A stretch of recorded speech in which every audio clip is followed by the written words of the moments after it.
Ito, sabi ni Jules, ask ko lang po, paano po pag restaurant po yung business, madaming food, paano po yung 1 to 2 food lang ilalagay sa landing page? Ito, for all the restaurant dito, na merong mga ganito, mga brick and mortar, your number one mistake is you show everyone everything that you offer. Right? That's your biggest mistake. Gusto mong magpasikat ng mga produkto mo. Hindi naman masarap, hindi naman masarap yung lahat. Ipakita mo lang yung best seller mo. Kasi ang goal lang naman dyan is makapag-book sila ng reservation. Correct? When you try to offer everything kasi, it creates a lot of confusion. Yun yung sinabi ni Errol kanina. Binibigyan mo ng option yung tao to say no to you. And I always say this, a confused mind always says no.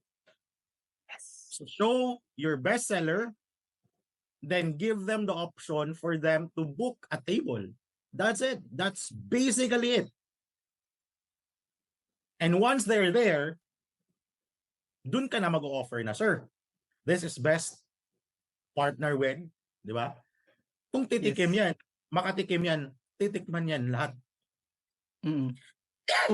It is easier for you to upsell pag nandun na sila. Kasi brick and mortar business pa rin yung restaurant. That's it.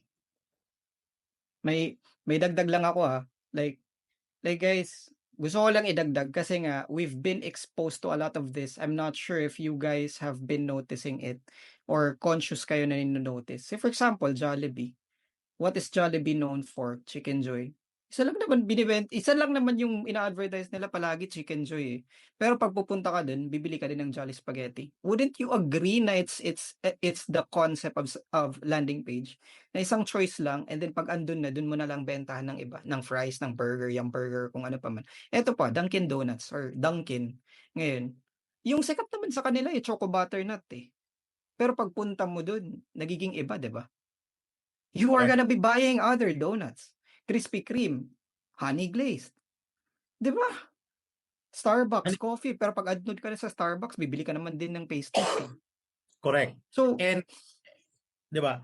Yun yung ano to, yun yung making them say yes, the yes part first. Yun yung tatawag na micro commitment. yes.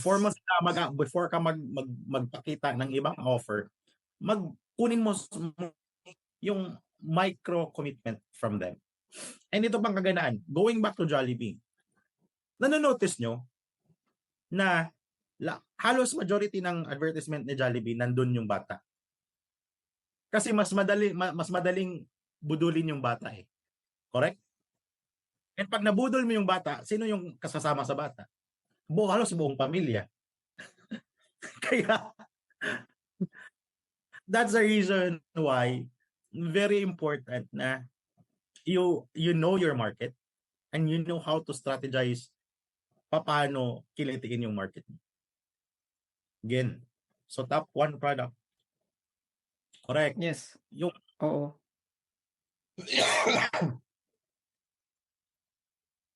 Yes, ma'am. So sabi ni Geraldine dito, it's better to offer your best product and the rest will follow. Correct. Yes. Right? Kasi sabi pa nga ni Coach Fibo, a buyer is a buyer is a buyer.